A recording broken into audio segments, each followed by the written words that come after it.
The only thing that we're interested in is putting money in your wallet. If you want to bet the fights, if you want to have a little bit of action, you are in the right place. With my partner, Ian Parker, I am Brett Okamoto. We're ready to rock between our parlays, our props, our straight picks. It's time to make money. Let's go. That's right. The only show on UFC's ESPN channel that is putting money in your pockets. And we're going to do it for the final time of 2024 UFC Fight Night in Tampa, Florida. Colby Covington taking on Joaquin Buckley in the main event. It is a welterweight matchup to finish off the year, and we're going to talk about it from a gambling perspective as always. Hello, everybody. Brett Okamoto alongside Ian Parker. Thank you so much for joining us this week and every other week in 2024. We're going to keep it going. Well, we're going to finish strong in 2024. But before we do, with this final fight card on ESPN2 and ESPN Plus, let's take a look back at UFC 310 in Las Vegas. A lot of green there on the betting recap of UFC 310, Ian. Yeah, well, look, let's start with the best bets. It went 3-3. Due to having to pay juice, I went a little negative there. Not too crazy. The odds were close. However, where we made up for that and soared to the moon, 2-0 in our props. We hit our long shot prop at plus 1,000. We hit Parker's parlay at plus 117. And if you did your ESPN boosted parlay, we got a plus 550. Even without it, a plus 400. Great night across the board. That's why we give out parlays and props on top of that, because if we have to make up losses, there's plenty of ways to do it. And this weekend at 310, we did just that. Yeah, hey, the internet likes to complain, but I don't think you can complain about 10-1, 5.5-1, a clean sweep on the best bets. It was a good week in Las Vegas. Let's continue it here in Tampa, Florida. Colby Covington taking on Joaquin Buckley in the main event of a card that starts 10 Eastern, 7 Pacific on ESPN2, ESPN Plus. Now we're going to start off talking about the 6-fight main card with that 170-pound main event. And you know what? I don't mind saying this. Where this line opened up was absolutely absurd. Colby Covington, a small betting favorite over Joaquin Buckley, which, listen, man, I mean, Colby Covington has had an amazing career. Hats off to the guy and everything he's accomplished. He's accomplished more than Joaquin Buckley. But the last time we saw him, very uninspiring performance against Leon Edwards. Now taking this fight on short notice when he wasn't supposed to be on this card. And I don't mind saying that the line was absurd because everybody tends to agree. Buckley now minus 280. Any value left on Joaquin Buckley, or has this been pretty much sucked up by this point, Ian Parker? You know what? When it comes to Buckley, money line, I don't like laying it that heavy, although I think some people really will.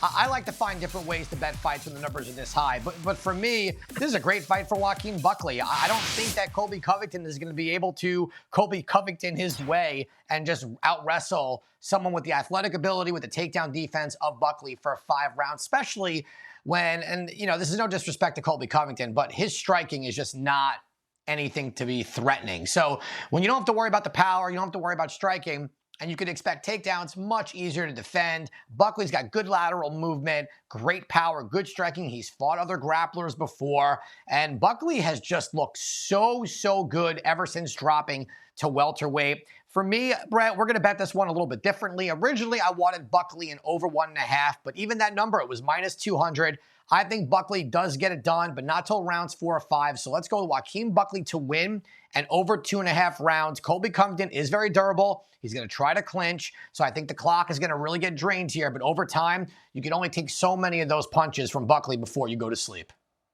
Yeah, I like the way that you're playing this here. And I'm going to put you on the spot here, which I'm sorry to do, Ian, but that's what the people want. They want to see you put on the spot and get your opinion here. And I know that this is speculative, okay? So let's just put that out there. But I think part of the handicapping of this fight is wondering where Colby Covington's head is. He was in a championship fight last time, and we just didn't see him push the pace as he is known to do. If this guy has sort of decided that his career is winding down, I think that has a immense impact on how this fight goes. What kind of odds would you give me right now that Colby Covington, this is his final fight? I just kind of want to see where your head is on that, because I do think it plays such a massive impact in this matchup. Well, and to piggyback, I believe he's no longer at MMA Masters anymore. I believe a couple months ago, there was a little bit of a disagreement and he parted ways there. So I don't even know who he's training with or what gym he's at. Colby's a smart guy when it comes to training, right? But to your point, I think if he goes in there, I think if he gets sent to the shadow realm and just gets completely obliterated, he could retire, right? Some guys don't like to go out on a loss. I just don't know what other fights there would be for Colby after that are truly sellable, or where he would fall as a co-main event on a card at this point. I think the odds would be pretty strong that if he gets flatlined, that would be it. You don't have a team. You get knocked out by a guy like Buckley. I would say that it's pretty decent odds that this could be his last one if he gets absolutely starched. Well, I do like the over in this play, because if it is true, and listen, I don't know, this is all speculation, but if he is starting to wind down, you do see sometimes guys at the end of their careers, they start to worry about the damage that they're taking rather than winning the fight. And if that is the case, Colby Covington is a smart guy who understands how to get through a fight without getting flatlined, to use the word that you just said. So I do like the over in this one. I do think that there is some value there. Let's move on to the co-main event, 145 pounds. Cub Swanson taking on Billy Q. Billy Q is the favorite, but maybe not as much as I had potentially anticipated. Minus 160 to plus 135 for Cub Swanson. How are you looking to play this one? I think the odds are closer than what they appear due to Cub coming off a win and Billy Q coming off a submission loss here. However, I still like Billy Q in this fight. On the feet, he's good enough to hang with Cub, who's got power, who I think might be the better technical striker. But where the difference here, the age, Billy's going to have the youth here. We know he's got unbelievable cardio. He is an absolute durable individual when it comes to taking shots and taking punishment. He's come back multiple times and won fights. But the grappling, Brett, the grappling is where he will have a major advantage over Cub Swanson. This is a much lower line than I expected. I thought he would have been a minus 180 to minus 190. So give me Billy Q to get it done in this one. All right. Love it when you do that, where you say where you expected the line to be, so we know exactly how much value you see there on Billy Q. Let's go to the flyweight division. It's Manel Kape taking on Bruno Silva. Very important fight at 125 pounds. Kape coming in at minus 400. Who do you like here? I like Manel Kape. I don't love the number, but I do think there's other ways to bet this. For starters, I like over 2.5 rounds. We know that Bruno Silva is a very durable guy. He's a talented fighter. He does have good power. He's got good speed. But Manel Kape, what we saw in that last couple of fights, he's been fighting his way to decisions. Good striker, good takedown defense. So along with over 2.5, one of my props of the night is going to be Manel Kape to win this and to win by decision. And an interesting one here at 205, Vitor Petrino, who lost to Anthony Smith, now taking on Anthony Smith's teammate and close friend, Dustin Jacoby. And you're going right back to the well. You're taking Jacoby on plus money here. Yeah, I don't really get the line here at all. Petrino, forget about the loss to Anthony. Just on the feet, Dustin Jacoby, I think, is a better striker. Petrino hasn't fought high level outside of Anthony. And if this stays on the feet, Jacoby's got a better skill set, more weapons in the striking. I love the underdog money in that one.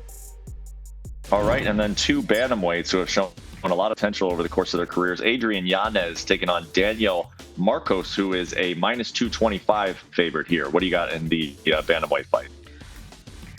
Well, look, Yanez has got a bunch of losses. He's getting knocked out here and there. And Marcos, undefeated, very talented, high IQ fighter, and he keeps growing. I think he gets this done, but to get a better line, let's take him to win by TKO, KO, or decision over Adrian Yanez, and we get a much more playable line. And then to round out the main card, we go back to the light heavyweight division. Navajo Sterling taking on Tuco Tokos. What do you like here in the first fight on the main card? I'd love to hear you say that name about 8 times that much faster. Look, Tuco Tokos got knocked out in his last fight. Navajo Sterling, I think, is the real deal. This is going to be a fun guy to watch. We're going to have another prop of the night here. Give me Sterling. Instead of minus 950 or 850, we're bringing it down to minus 185 to win by knockout over Tuco Tokos, who was just knocked out. Keep an eye on this kid. I think he's got that it factor. All right, so a very fun 6-fight main card. Again, 10 Eastern, 7 Pacific on that one. You can find it on ESPN2, ESPN Plus. You can find the prelims at the exact same spot. Those start 7 Eastern, 4 Pacific. Go ahead and run us through your prelim picks, all odds courtesy, of course, by ESPN BET. All right, give me Michael Johnson win by KO, TKO, DQ, why not? Or decision at minus 185, way better than paying minus 225 for him. Alvarez and close. This could end up being a fight of the night. Over 1.5 rounds for me. I'm taking Padilla over Sean Woodson. The more rangier guy, more aggressive guy, has power. Woodson has seemed hesitant before. I like underdog there. Felipe Lima, I like him minus 245. I don't love that high of a number. So if you want to throw him in a parlay or pick some prop on that, maybe by decision or knockout, I'm okay there. Brett, this one throws me off. Miranda Maverick inside the distance plus 400 against Jamie Lynn North, who did not look good in all her last best fight. Maverick has such an advantage on the ground here, so I'm going to do my long shot prop. Maverick round 2 sub at plus 1,400. Why not? Let's just pile it all on Maverick. She needs to get this done. Davy Grant and Ramon Tavares. Listen, that fight's going to be a banger too, but I like the seasoning of Grant here. He's fought better level competition. And last but not least, we're going to go with Knudsen here. Minus 240 is a little tough. She'll be in our parlay. Rodriguez, I believe, with this loss, will be out the door. All right, listen, hitting a long shot parlay is difficult enough. Trying to hit 2 in a row, I think Ian Parker can do it. How about a back-to-back long shot parlays? Where are we going this weekend? So I'm going to take Miranda Maverick. She's going to have 15 minutes to get this fight to the floor against someone with poor takedown defense. And she's got a sub advantage here at plus 400. She's a crazy favorite here. That to me is worth the play. I like Padilla and I think Dustin Jacoby. That number is way too high to not play him against Petrino, who is unproven. I know he carries power, but in regards to volume and skill set and IQ, Jacoby has it at over plus 3,000. Let's go. Yeah, heck yeah. I love that payout. Let's move to the Parker's parlay, the final Parker's parlay for 2024. Where are we going in Tampa? I believe I'm playing it safe here. I'm getting plus odds. Let's go Buckley over Kobe. Miranda Maverick, as I mentioned, minus 725. God help me if she doesn't get that plus 400. And Josephine Knudsen at minus 240. She has Pierre Rodriguez literally everywhere in that fight at plus 119. Like you said, let's finish the year strong with Parker's parlay. Okay, and you know what is left to do? It is Parker's best bets for UFC Fight Night. What do we got after a clean slate at UFC 310?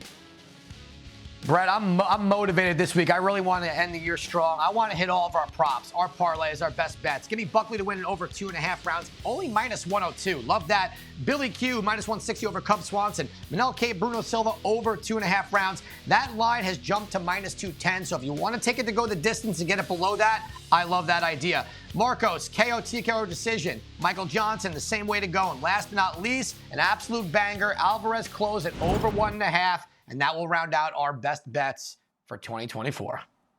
Yeah, it is a fun main card this weekend. There should be some good action there on ESPN2 and ESPN Plus. And now you've got some information to make a little money as you're enjoying those fun fights to close out the year. And before we move into 2025, I do want to ask, Ian, one fight that you are very much looking forward to bet on in 2025, what is at the very, very top of your list?